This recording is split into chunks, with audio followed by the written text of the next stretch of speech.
Ay, eres una dura. Bebé, escríbeme al privado, please. Did you just understand that? If not, don't worry. We'll go over it at the end. This is how Spanish native speakers communicate online, and as you can see, it does not resemble spoken Spanish at all. It's okay to be a bit lost, but you won't be after watching this video because I, Spring Spanish teacher Maura, will show you the most important social media words and chunks that will let you communicate online just like a Spanish speaker. Número 1. Amo y brutal. So, this video is going to be interesting. El español de las redes sociales puede ser bastante divertido y complejo, ya que involucra a muchas culturas diferentes. But we got this. Let's start super positive with these two expressions of appreciation that your translator probably won't get. Amo. It's quite common to see it spelled like this, amo, instead of just one O, because, well, people like to be emphatic while declaring how much they like something on social media. That's what this means. You can use it to say you love something without any need to add anything else. Ten en cuenta que no es la palabra amor, es la conjugación del verbo amo con el pronombre yo. Brutal. Is dangerous for English speakers because it means exactly the opposite of what it means in English. An accurate translation would be asombroso, maravilloso, increíble. So, you could see something like this. Amo, no puedo con esta foto. Está brutal. Chunk alert! No puedo is one of those chunks that will certainly make you sound like a native Spanish speaker because it truly depends on how you use it. The expression no puedo actually means the same as it does in English most of the time. But if you use it to show awe with a positive tone or vibe, it mostly means that something is too good for you to handle. Recuerda que en Spring Spanish amamos los chunks. Por esto, te hemos dejado un enlace para descargar gratuitamente nuestro Essential Spanish Chunking Kit, con los chunks que te darán mayor naturalidad y libertad al hablar con nativos. Número 2. Vaya, vaya, la cuerpa y mami. This is getting very funny very quickly. También seguimos con la nota super positiva. All of these are used in the same type of content. Keeping it real, it tends to be a very hot photo of a very hot person. Do you see where I'm going with this? Let's break them down, shall we? Vaya vaya's correct spelling and pronunciation is vaya. This word expresses surprise, either positive or negative. But if you spell it like vaya, the whole thing changes. Vaya vaya has a Caribbean vibe and the tone gets 100% positive. Esencialmente, estás llamando a alguien atractivo solo con decir esto. La cuerpa. Also sometimes spelled la cuelpa with an L. I don't know if this is mostly a Venezuelan thing, it could be, but every Latin American understands what it means. Again, you're very directly telling someone that they have an amazing body. No sé si es porque estamos en traje de baño muy a menudo, pero esto es súper común. Lastly, mami, also known as mamacita. Again, mainly a Caribbean thing, but used by everyone that wants to and can pull it off, because we definitely all understand it. Pulling it off is the big thing here. You have to be really cool to come across nice and not pervy. I can sometimes do this, but I'm nowhere near fully owning it. If you realized all of these seem to live in the feminine world, you're right. América Latina no escapa a la sobresexualización del cuerpo femenino. Pero ese es un gran tema que no estamos cubriendo hoy, así que sigamos. I have a friend though who is the queen of mommy. She has this on every post. Número 3. Onomatopeyas. Okay, let's talk about sound now. More accurately, onomatopeyas. None of these are words, so that's why I'm not translating them. I'll walk you through them though. Phew, phew. It's supposed to be this sound that I can barely do. It needs no further explanation, right? Ha ha ha. It's how we spell ha ha ha. Not much to it. Pff is that sound. Pff. You can express a lot of things with this, but they all mean that whatever the thing is over the top. Puede ser una foto de un lugar increíble, puede ser algo realmente estúpido, puede ser algo súper inteligente, but whatever it is a lot of it. I, not to be confused with the verb I or the adverb I, is mostly used in this tone, I, to express oops, and in this tone, I, to express ah. You could also read it as ein because it helps to make it sound sweeter. Además, mira hasta el final si quieres conocer la terminología más importante de las redes sociales que los diccionarios no traducen correctamente. Let's find some random posts on social media and react to them together. Okay, this would certainly be I. This would definitely be ha ha ha. This incredible dress definitely like definitely like the queen of. Número 4. Eres dura, crack o grande. Now, these are used with anyone and for any reason, as long as what you want is for the other person to know they are the bomb. Eres una dura o un duro actually translates to you are hard. Espero no tener que explicar porque eso sería muy confuso para los angloparlantes porque no lo voy a hacer. Still, the point is, as mentioned, it means you are incredible. It tends to require skill, so mostly you'll see this on posts where someone is showing off an accomplishment. Also, the articles un o una go in front of it. Eres una o un crack. You are a crack. Again, this sounds so bad in English and it means something so good in Spanish, I can't help myself. O sea, también podría traducirlo como genio en español. Therefore, it does mean you are incredible regarding intelligence. Also skills, but the main one would be being smart.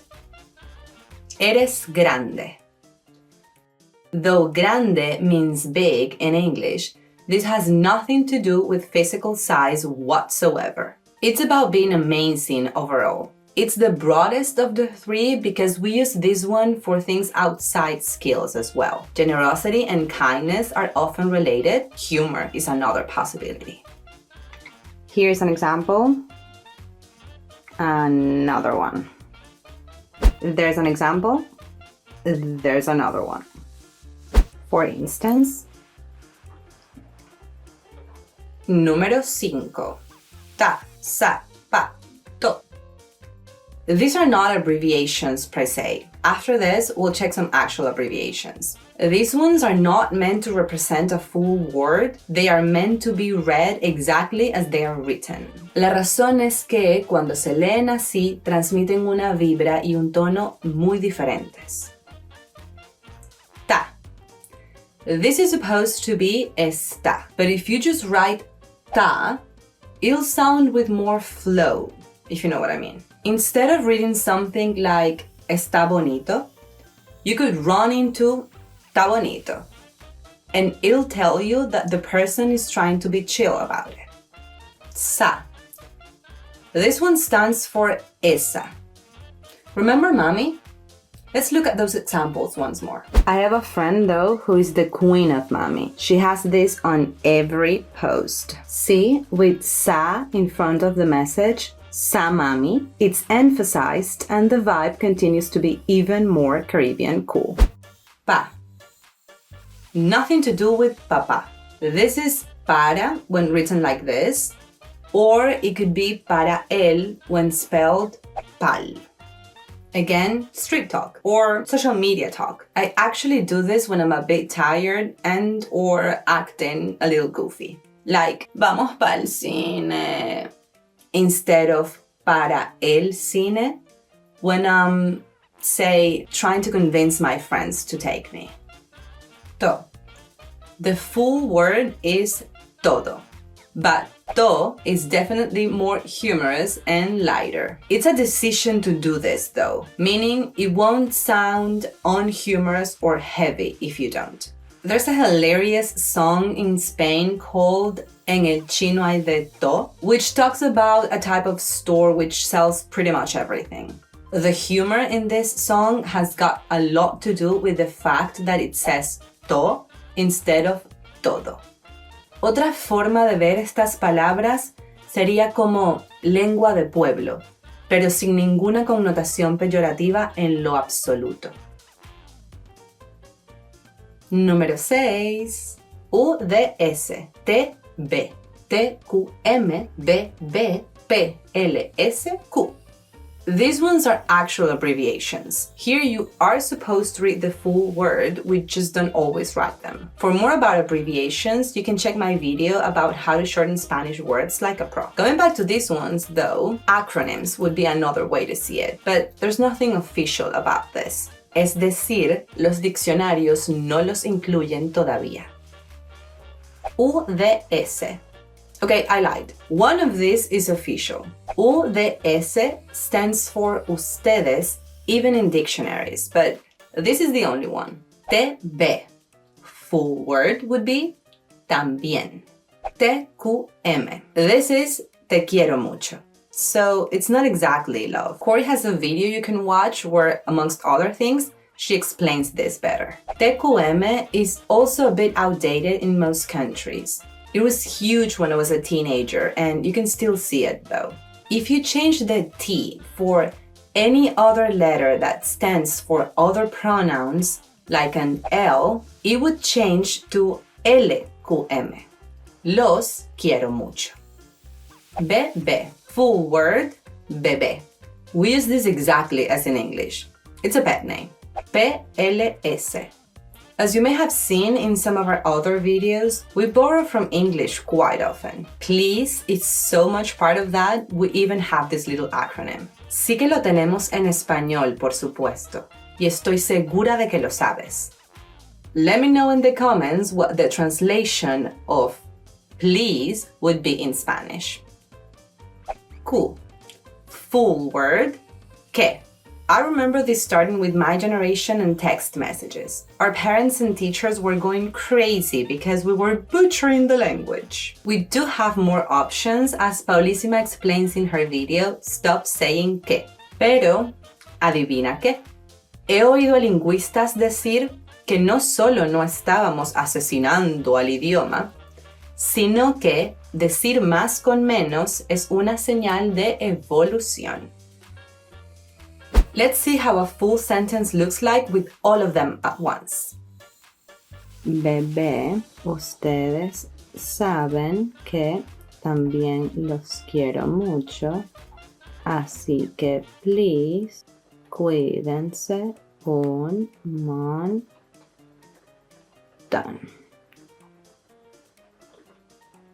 Número 7. Mash y gachas. This SH sound is added in Spanish to some words to sound like baby talk. In this case, gracias becomes gachas and más becomes mash. It resembles the cuteness of babies learning to talk, and so it's used to sound super duper cute every now and then. Esto lo veo un montón en las redes sociales de mis amigos mexicanos. Like here or here. Número 8. Todes.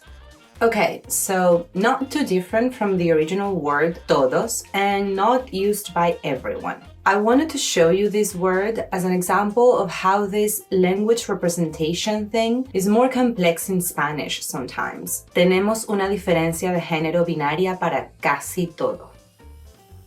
So, politically, todes is used with a neutral E instead of a feminine A or a masculine O to make an inclusion statement. Te animo a que lo veas como tal. Nobody knows if and how the language will change. Personalmente no lo hago a menudo. Pero, en definitiva, lo que esto quiere decir es quiero ser inclusivo. Y eso es, ante todo, algo amable. Número 9. Terminología de redes sociales. Right after, I will quiz you by showing you some posts with comments you'll have to translate, so make sure to stick around. But first, let's talk about that terminology. Words that describe actions or features in social media platforms. In some cases, we use the same word as in English. In other cases, we use the exact translation to Spanish. Like follow and download would be seguir y descargar en español. But in other cases, the translation won't help you, either because it's an entirely different word in Spanish or because we have more ways to refer to it. And those cases are what this section is about. Take these English words, for example. We have a very non-dictionary way to translate them to Spanish. Wall, as in Facebook wall. Nosotros decimos muro, no pared, which is what wall would translate to. Post, postear, publicar o subir. Postear en, publicar en Instagram. Subir al Instagram, por ejemplo. Tag, etiquetar, taguear o mencionar. Generalmente usamos etiquetar y taguear para contenido en el que apareces y mencionar para comentarios. Like. Darle like o darle me gusta. Por si acaso, pronunciamos like tal cual como en inglés. Direct message. Por privado o al privado. Suelen estar acompañados de verbos como escríbeme o háblame al privado. Meme. Pronunciamos meme en español, no en inglés. Nos encantan los memes, por cierto, como a todos. Puedes mirar el video de Juan sobre memes en español si quieres saber exactamente cuánto. Emoji. Emoji, emoticón, emoticono, caritas. Yo siempre digo emoji, pero las demás también existen. Text. Textear, escribir o enviar mensaje. Aunque es posible que escuches textear, es mucho menos común que escribir o enviar mensaje. Quiz. Okay, here's that quiz. I'll show you 4 different hypothetical situations. Then, I'll leave a comment on each using what we've learned so you can decipher what it is I'm trying to say. Leave your answers in the comments and I'll make sure to check them. Situation 1. Remember the first phrase? Now you know what to do with it. Ainsa mami, eres una dura bebé. Escríbeme al privado, please.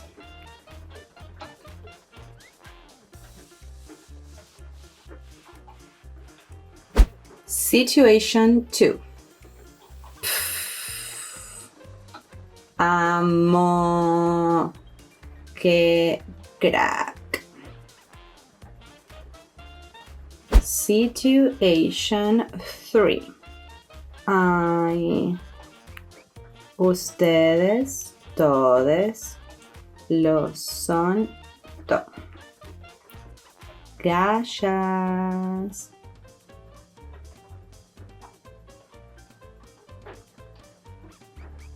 Situation 4. This is something I could say to my assistant if I had one, but I don't. Please. Postea la foto de la playa en el muro de Facebook. A ver si le dan like. Ponle un emoji de hola y taguea a mi hermana. Let's now look at more acronyms in Spanish that people don't only use on social media, but also in real life. This way, you will be able to communicate with Spanish speakers like a true insider of the language. Let's check it out right now. Click the image on the screen to continue this lesson with me.